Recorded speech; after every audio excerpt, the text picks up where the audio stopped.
യൂസഫക്കയുടെ ഒരു ത്രോയും ഒരു എനർജിയും പെർഫോമൻസ് എന്നൊക്കെ പറഞ്ഞാൽ എനിക്ക് ഇഷ്ടം പോലെ കണ്ടിട്ടുള്ളതാണ്. ഒപ്പം പ്രോഗ്രാം ചെയ്തിട്ടുള്ളതാണ്.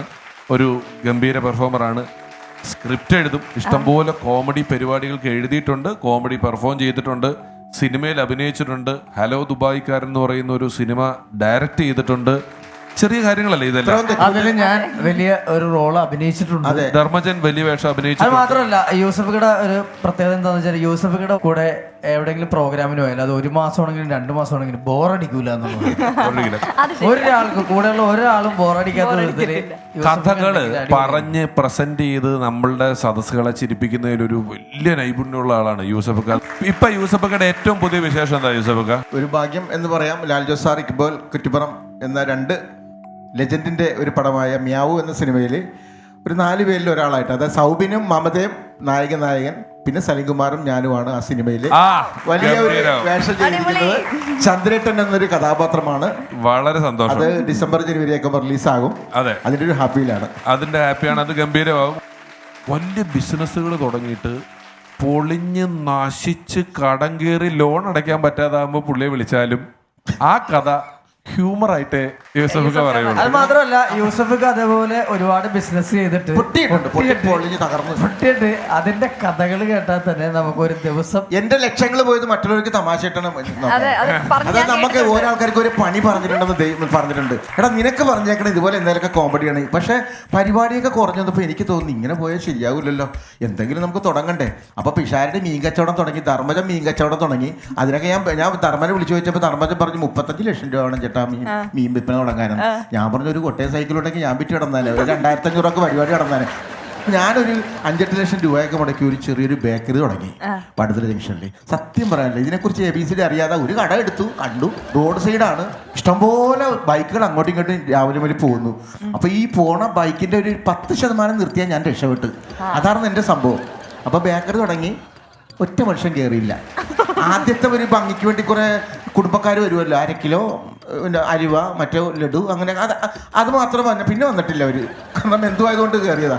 പിന്നെ ഞാൻ ഈ രാവിലെ തുറന്നിരിക്കും, ബൈക്ക് അങ്ങോട്ട് പോകുമ്പോൾ അങ്ങോട്ട് പോകും, ഇങ്ങോട്ട് നോക്കുമ്പോൾ ഇങ്ങോട്ട് നോക്കും. എൻ്റെ പെടലി ഇടറിയതല്ലാതെ ഒരെണ്ണം നിർത്തില്ല. സ്ട്രൈറ്റ് റോഡായതുകൊണ്ട് ഈ സൈഡ് തിരിഞ്ഞ് നോക്കൂല, കത്തിച്ച് പോകാം. അങ്ങനെ നോക്കിയപ്പോൾ ഈ ബേക്കറി കൂട്ടി. അപ്പൊ ഇനി എന്തായാലും പെട്ടെന്ന് കൂട്ടാൻ എന്തെങ്കിലും കൂടി തുടങ്ങണമല്ലോ. ചീത്തയാവാത്ത സാധനത്തിന്റെ കച്ചവടം തുടങ്ങാൻ തരും. അതെ, ചീഞ്ഞു പോകാത്ത സാധനം. പപ്സ് ആകുമ്പോൾ 2 ദിവസം കഴിയുമ്പോൾ ഞാൻ കുറച്ച് തുണിത്തരങ്ങൾ കയറ്റാം. ഞാനൊരു ചെറിയ ടെക്സ്റ്റൈൽസ് ആക്കി. ബേക്കറി എത്രയും 2 ദിവസം കൊണ്ട് ടെക്സ്റ്റൈൽസിലായി. കടക്കാർ വന്നിട്ട് ഇത് എന്തെങ്കിലും ബേക്കറി ആയിരുന്നില്ല. ഞാൻ അതൊക്കെ കൊണ്ടുപോയി, അലുവായൂറും അതൊക്കെ ഉറുമ്പെടുത്തോണ്ട് പോയി. ബേക്കറിയുടെ ഇങ്ങനെ ഇരിക്കുന്ന ഫ്രണ്ടിലിരിക്കുന്ന ചില്ല് കൂടില്ലേ, അതിനകത്ത് ഷർട്ട്, സത്യം ഭരണിയിലൊക്കെ ഷഡ്ഡി. അലുമിനിയത്തിന്റെ ഇത്ര ഉള്ളൊരു ട്രേ ഉണ്ട് ലഡു വെക്കുന്നത്. ഞാൻ നോക്കുമ്പോ അതിനകത്ത് ജീൻസ് വെച്ചിട്ട് ചേട്ടാ ജീൻസ് കാണിച്ചെന്ന് പറഞ്ഞാൽ ട്രേയിൽ ഇട്ടിട്ടാ ജീൻസ് കാണിച്ചു തരുന്നത്. ലഡു എടുത്തു കൊടുക്കുന്ന സാധനമല്ലേ, ഇങ്ങനെ പിടിച്ച് ഇറക്കി എടുത്തു കൊടുക്കുന്നത്, അതിനാണ് ഷഡ്ഡിയൊക്കെ എടുത്തു കൊടുക്കുന്നത്. എന്നിട്ട് ഈ അവസ്ഥ തന്നെ, ബൈക്കുകാർ അങ്ങോട്ട് പോകും, ഇങ്ങോട്ട് പോകും, ഞാൻ അങ്ങോട്ട് നോക്കും, ഇങ്ങോട്ട് നോക്കും, ഒരെണ്ണം നിർത്തണില്ല. എങ്ങനെ നിർത്താൻ പറ്റും? നമ്മൾ തോറ്റ് പിന്മാറാൻ പാടില്ലല്ലോ. എങ്ങനെ നിർത്താൻ പറ്റുമെന്ന് ആലോചിച്ചിരിക്കുന്ന സമയത്ത് എൻ്റെ ഒരു ഐഡിയ, ഈ കുറഞ്ഞ ചിലവിലുള്ള ജീൻസ് ഉണ്ട്, അത് കുറച്ച് ഇറക്കിയാലോ. എൻ്റെ സാധാരണ ജീൻസ് 600-900 രൂപയൊക്കെയാണ്. അത് മാഡം മേടിക്കൂല. 200 രൂപക്ക് ജീൻസ്. ഞാൻ എറണാകുളത്ത് വന്നിട്ട് ഈ സെക്കൻഡ് ഹാൻഡിൽ വിൽക്കുന്ന ഒരാളുണ്ട്, അയാൾക്ക് പോയിട്ട് ചേട്ടാ ഒരു 500 ജീൻസ് വേണം. 500 ആയിക്കോട്ടെ എന്ന് പറഞ്ഞിട്ട് എത്രക്ക് വരെ 110 രൂപക്ക് മോന് തരാം എന്ന് പറഞ്ഞ് 110 രൂപക്ക് ഞാൻ എറണാകുളത്ത് ഒന്ന് കാറ് ഒന്ന് കുറേ ജീൻസ് എടുത്തോണ്ട് പോയിട്ട് കടയിൽ കൊണ്ട് വെച്ചിട്ട് 200 രൂപയുടെ ഒരു പോസ്റ്റർ അടിച്ച് ജീൻസുകൾ 200 ഒട്ടിച്ചു വെച്ച്. അതായത് ബൈക്കുകാരും വരുമ്പോൾ കാണണം, 6 ഒട്ടി വെച്ചേക്കുവാ. രാവിലെ പോയപ്പോൾ ആരും ശ്രദ്ധിച്ചില്ല. 3:30 മണിയായപ്പോൾ തിരിച്ച് ഓപ്പോസിറ്റിനടുത്താണല്ലോ ബോട്ട്.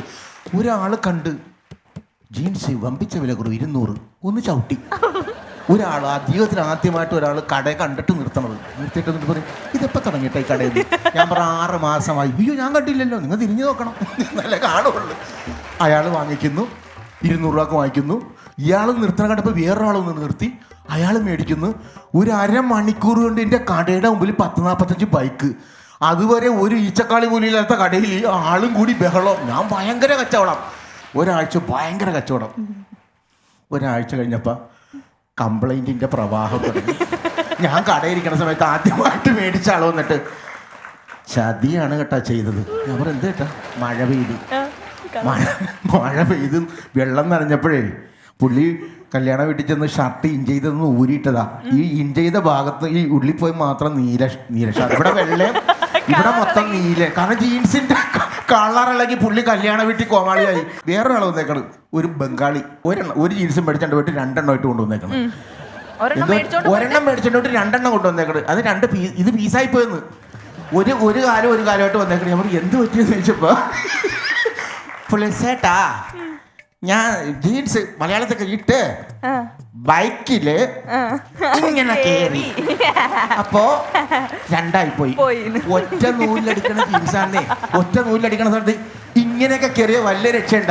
ഞാൻ പറഞ്ഞു നോ, ബൈക്കിൽ കയറ്റാം, ഉള്ളി സ്ലോ ആക്കി.